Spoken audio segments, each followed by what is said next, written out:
Hi అండి, welcome to సాయిస్ kitchen. బాగున్నారండి మీరు? మేమైతే బాగున్నామండి. ఇప్పుడైతే మీకోసం నేను ఒక పచ్చడి రెసిపీని అయితే చేసి చూపిస్తానండి. కంది పచ్చడి అయితే చేసి చూపిస్తాను. ముందైతే నేను వీడియోలో అయితే నేను కంది పచ్చడి చేసి చూపించానండి. అది ప్లెయిన్గా చేసి చూపించాను, ఏది వేయకుండా కందిపప్పే వేసి చూపించానండి. ఇప్పుడైతే టమాటాలు కందిపప్పు వేసి మంచిగా పచ్చడి చేసి చూపిస్తానండి. కూర లేకపోయినా పర్వాలేదండి, ఈ పచ్చడితో తినేస్తారు, అంత బాగుంటుందండి టమాటాలు వేసి కంది పచ్చడి చేస్తే. ఈ విధంగా నచ్చితే ఈ విధంగా చేసేసుకోండి. ఈ విధంగా నచ్చకపోతే ముందైతే నేను కంది పచ్చడి చేసి చూపించానండి, వీడియోస్లో ఉందండి. అదైతే ఒకసారి చెక్ చేసి ఆ విధంగా నచ్చితే ఆ విధంగా చేసేసుకోండి. లేకపోతే ఇప్పుడు నేను చేసే విధంగా అయితే చేసేసుకోండి. ఈ టమాటాలు వేసిన పచ్చడి అయితే ఇంకా సూపర్గా ఉంటుందండి. ఇప్పుడు ఇదైతే ఎలా చేయాలో చూపిస్తానండి. దీనికోసం అయితే నేను ఒక కప్పు కందిపప్పు తీసేసుకున్నానండి. ఒక కప్పుతో తీసేసుకొని ఒక 3 మీడియం సైజు టమాటాలు ఈ విధంగా కట్ చేసి పెట్టేసుకున్నాను. ఇప్పుడైతే ఎలా చేయాలో చూపిస్తానండి. దీనికోసం అయితే స్టవ్ ఆన్ చేసేసుకొని ఒక ప్యాన్ పెట్టేసుకున్నానండి. పెట్టేసుకొని 1 టేబుల్ స్పూన్ వరకు ఆయిల్ వేసేసుకుందాం. ముందు వీడియోలో అయితే నేను ఆయిల్ వేయకుండా పప్పును వేయించుకున్నానండి. ఇప్పుడు ఆయిల్ వేసి పప్పును వేయించి చూపిస్తాను. చూడండి, ఈ విధంగా వేసుకొని ఈ 1 కప్పు కందిపప్పుని మంచిగా వేయించుకోవాలండి. ఆయిల్లో మంచి కలర్ వచ్చేంత వరకు వేయించుకోవాలి. ఆయిల్ వేయకుండా వేయించుకున్నా పర్వాలేదు, కానీ నేను ఇదైతే పోపుని పెట్టనండి. పోపు పెట్టకుండా ఈ విధంగా వేయించి గ్రైండ్ చేసేసుకోవచ్చండి. దీనికి వేరేగా పోపు పెట్టవలసిన అవసరం కూడా లేదండి. ఇదైతే ఆయిల్లో మంచిగా వేగాలి, మంచి స్మెల్ వచ్చేంత వరకు వేయించుకోవాలండి. ఫ్లేమ్ మీడియంలోనే ఉంచేసుకొని మంచిగా వేయించుకోండి, హైలో పెట్టేసుకోకండి. ఈ విధంగా కొద్దిగా కలర్ మారేంత వరకు వేయించుకుందాం. చూడండి, కందిపప్పు అయితే మంచిగా ఆయిల్లో వేయించుకున్నానండి. ఈ విధంగా వేయించుకోవాలి, స్మెల్ కూడా మంచిగా వస్తుందండి. వేగిన స్మెల్ అయితే కలర్ కూడా చేంజ్ అయింది చూడండి. ఇప్పుడు ఇందులో ఒక 2 టేబుల్ స్పూన్ వరకు ధనియాలు వేసుకోండి. ఒక 12 లాగా ఎండుమిర్చి అండి. కారం ఎక్కువ ఉంటే ఒక 10 లాగా వేసేసుకోండి. కొద్దిగా తక్కువ అండి కారం ఈ మిర్చిలో అయితే, అందుకోసమని నేను ఒక 12 ఎండుమిర్చిని అయితే వేసేసుకుంటాను. ఇందులోని 1 టేబుల్ స్పూన్ వరకు జీలకర్ర అండి. ఇవన్నీ కూడా వేసేసుకోవాలి. కొద్దిగా కరివేపాకు ఇవి వేసేసుకొని మంచిగా కలిపేసుకోవాలండి. ఇవన్నీ కూడా ఈ పప్పుల్లో అయితే ఇవన్నీ కూడా మంచిగా వేగాలండి. పప్పులోన ఇది మొత్తం కూడా మంచిగా వేయించుకుందాం. మనకి ఎండుమిర్చి కరివేపాకు ఇవన్నీ కూడా మంచిగా వేగాలి. ఫ్లేమ్ సిమ్లో ఉంచేసుకొని ఇప్పుడైతే వేయించుకోండి, లేకపోతే పప్పు అనేది మాడిపోద్దండి. మనకి ఎండుమిర్చి ఇవన్నీ కూడా వేగేలోపు పప్పు మాడిపోద్ది. అందుకోసమని ఫ్లేమ్ సిమ్లోనే ఉంచేసుకొని ఈ విధంగా వేయించుకోవాలి. ఇందులోని చిన్న నిమ్మకాయ సైజు అంతా చింతపండు కూడా వేసుకోండి. చూడండి, చింతపండును కూడా వేసేసుకొని ఇవన్నీ కూడా మంచిగా వేయించుకుందాం.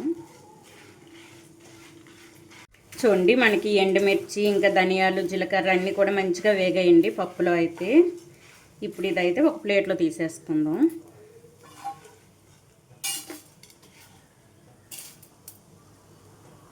చూడండి, ఈ విధంగా ప్లేట్లో తీసేసుకొని ఇవన్నీ కూడా మంచిగా చల్లార్చుకోవాలండి. ఇది పూర్తిగా చల్లారాలి. చల్లారే లోపు అయితే మనకి టమాటాలు మగ్గించుకుందామండి. ఇది పక్కన పెట్టేసుకొని ఇప్పుడు ఇదే ప్యాన్లో టమాటాలు ఈ విధంగా కట్ చేసేసుకోవాలండి. చేసేసుకొని ఇవైతే ఈ విధంగా పెట్టేసుకోవాలి. పెట్టేసుకొని 2 వైపులు కూడా మంచిగా మగ్గాలండి. ఇందులో కొద్దిగా ఒక 1/2 టేబుల్ స్పూన్ వరకు ఆయిల్ వేసేసుకోండి. కొద్దిగా అండి ఈ విధంగా వేసేసుకొని మూత పెట్టేసుకుందాం.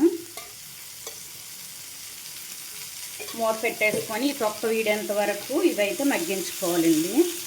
చూడండి, ఇప్పుడు ఫ్లేమ్ మీడియంలో ఉంచేసుకొని ఇదైతే మగ్గించుకుందాం. పూర్తిగా తొక్క వీడేంత వరకు మగ్గించుకోవాలండి. చూద్దామండి, టమాటాలు ఒకవైపు మగ్గాలండి, రెండో వైపు ఇప్పుడు తిప్పేసుకుందాం. చూడండి, ఒకవైపు అయితే మగ్గిపోయి ఇప్పుడు రెండో వైపు ఈ విధంగా తిప్పేసుకుందాం అండి. ఈ విధంగా రెండు వైపులా కూడా మంచిగా మనకి వేగాలండి. ఇది టమాటర్ అనేది చూడండి ఈ విధంగా. ఇప్పుడు ఈ రెండో వైపు కూడా మంచిగా మనకి మగ్గిన తర్వాత తీసేసుకుందామండి.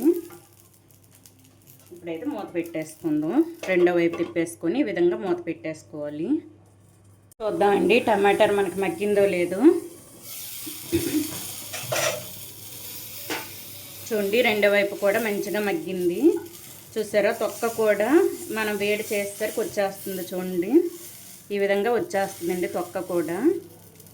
చూసారా, ఈ విధంగా తీసేసుకోవాలి తొక్కనైతే. ఇది చల్లగా అయిన తర్వాత అయితే ఈజీగా మనకి ఈడ వచ్చేస్తుందండి తొక్క. ఈ విధంగా తీసేసుకోవాలి. ఈ టమాటర్ పైన ఉన్న తొక్కను తీసేసుకోవాలండి. ఈ విధంగా అయితే ఇప్పుడు స్టవ్ను ఆఫ్ చేసేసుకొని ఇవి కూడా చల్లార్చుకోవాలండి. మనకి తొక్క వచ్చే విధంగా మనం అయితే ఇవి వేయించుకోవాలి టమాటర్ని. చూడండి ఇది కూడా వచ్చేస్తుంది చూసారా. ఇప్పుడు చల్లపడిన తర్వాత తొక్కనైతే సపరేట్ చేసేసుకోవాలండి. ఇప్పుడు ఇదైతే ఇప్పుడు నేను స్టవ్ ఆఫ్ చేసేసుకున్నాను. ఆఫ్ చేసేసుకొని ఇప్పుడు పప్పులు అయితే మనకి చల్లపడ్డాయండి. ఇవైతే గ్రైండ్ చేసేసుకుందాం. పప్పులని అయితే మిక్సీ జార్లో వేసేసుకుందామండి. ఇవన్నీ కూడా చల్లపడ్డాయి కదా. ఈ చింతపండును కూడా ఇప్పుడే వేసేసుకోవాలండి. టమాటర్ వేసేటప్పుడు వేయకూడదు. మొత్తం కూడా మిక్సీ జార్లో వేసేసుకొని ఇవి వాటర్ వేయకుండా కచ్చపచ్చగా మిక్సీ పట్టుకోవాలండి. ఇప్పుడు ఇదైతే గ్రైండ్ చేసేసుకుందాం. కొద్దిగా సాల్ట్ వేసేసుకుందాం అండి. కల్లుప్పునైతే నేను వేసుకుంటున్నాను. పచ్చడికి సరిపడా ఉప్పునైతే వేసుకుంటానండి. ఈ విధంగా వేసేసుకొని ఇందులో ఒక 10 లాగా వెల్లుల్లి రెబ్బలు వేసుకుంటానండి. వేసేసుకొని ఇప్పుడు కచ్చాపచ్చాగా మిక్సీ పట్టుకొని తర్వాత టమాటర్ వేసుకుందామండి.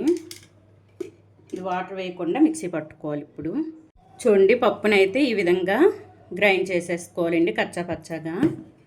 చూసారా, ఈ విధంగా అండి. ఈ విధంగా గ్రైండ్ చేసేసుకోవాలి. పొడి పొడిగా ఉండేటట్టు గ్రైండ్ చేసేసుకోండి. ఇప్పుడు ఇందులో ఈ గుండి టమాటర్ కూడా మనకి చల్లపడిపోయి దీనిపైన ఉన్న తొక్కను కూడా తీసేసుకున్నానండి. ఈజీగా వీడి వచ్చేస్తాయండి తొక్క అయితే, దీనిపైన ఉన్న తొక్క. ఇప్పుడు ఇవైతే వేసేసుకుందాం. కొద్దిగా లైట్గా వాటర్ వేసేసుకుందాం అండి. కొద్దిగా వేసేసుకోండి, ఎక్కువ వేసుకోకుండా. మరీ గట్టిగా అనిపిస్తే ఇంకొద్దిగా వాటర్ వేసేసుకుంటే పర్వాలేదండి. ఇప్పుడు ఇదైతే మెత్తగా మిక్సీ పట్టేసుకుందాం. ఆపుకుంటూ మిక్సీ పట్టేసుకోండి. మధ్య మధ్యలో ఆపుకుంటూ మిక్సీ పట్టుకుంటే బాగుంటుందండి. మెత్తగా నలుగుతుంది. మనకి రోట్లో అయినా దంచేసుకోవచ్చండి. కానీ మనకి కందిపప్పు హార్డ్గా ఉంటుంది కదండి, అందుకు మిక్సీ జార్లో వేసి అయితే మీకు చూపిస్తాను. ఇప్పుడు ఇదైతే మెత్తగా మిక్సీ పట్టి చూపిస్తానండి. అండి కందిపచ్చడిని అయితే ఈ విధంగా రెడీ చేసేసుకోవాలండి. చూసారా, ఈ విధంగా. మీకు ఇంకా పలచగా కావాలంటే ఇంకొద్దిగా వాటర్ వేసేసుకోవచ్చండి. నేనైతే ఈ కప్పుతో వాటర్ వేసేసుకున్నానండి. మీకు ఇంకా పలచగా పచ్చడి కావాలనుకుంటే ఇంకొద్దిగా వాటర్ వేసి అయితే గ్రైండ్ చేసేసుకోవచ్చండి. ఈ విధంగా మెత్తగా మిక్సీ పట్టేసుకోవాలి. ఇప్పుడు ఇదైతే ఒక బౌల్లో తీసేసుకుందామండి. ఈ విధంగా మెత్తగా ఉండాలి. మనం వేసుకున్నవన్నీ కూడా కరెక్ట్గా సరిపోయండి. దీనికి మీరు పోపు పెట్టుకోవాలనుకుంటే చిన్న పోపు పెట్టుకోవచ్చండి. దీనికైతే పోపు అవసరం లేదండి. ఎందుకంటే మనం ఆయిల్ ఇవన్నీ వేసేసుకోవడం కాబట్టి జీలకర్ర అన్నీ కూడా వేయించుకోవడం ఆయిల్లో, అందుకోసం అని దీనికి పోపు అవసరం లేదండి. ఇప్పుడు ఇది బౌల్లో తీసి చూపిస్తానండి. చూడండి చాలా టేస్టీగా ఉండే కందిపప్పు టమాటార్ పచ్చడి అయితే మనకి రెడీ అయిపోయిందండి. ఈ విధంగా అయితే చేసేసుకోండి. టేస్ట్ అయితే సూపర్గా వచ్చిందండి. మనకు అన్నంకైనా చపాతీ రోటీ టిఫిన్స్కైనా సరే సూపర్గా ఉంటుందండి పచ్చడి అయితే. ఇంకొద్దిగా మీరు పలచగా కావాలంటే ఇంకొద్దిగా వాటర్ వేసేసుకొని చేసుకుంటే పలచగా చేసుకోవచ్చండి. ఈ విధంగా కావాలంటే ఈ విధంగా చేసేసుకోండి. అన్నంలో వేడివేడి అన్నంలో కొద్దిగా నెయ్యి వేసుకొని ఈ పచ్చడి వేసుకొని తింటే సూపర్గా ఉంటుందండి టేస్ట్ అయితే. ఈ నోటికి ఏమి తినబుద్ధి కానప్పుడు ఈ విధంగా అయితే కందిపచ్చడిని చేసుకొని తినండి. చాలా టేస్టీగా ఉందండి. ఈ విధంగా చేసేసుకోండి.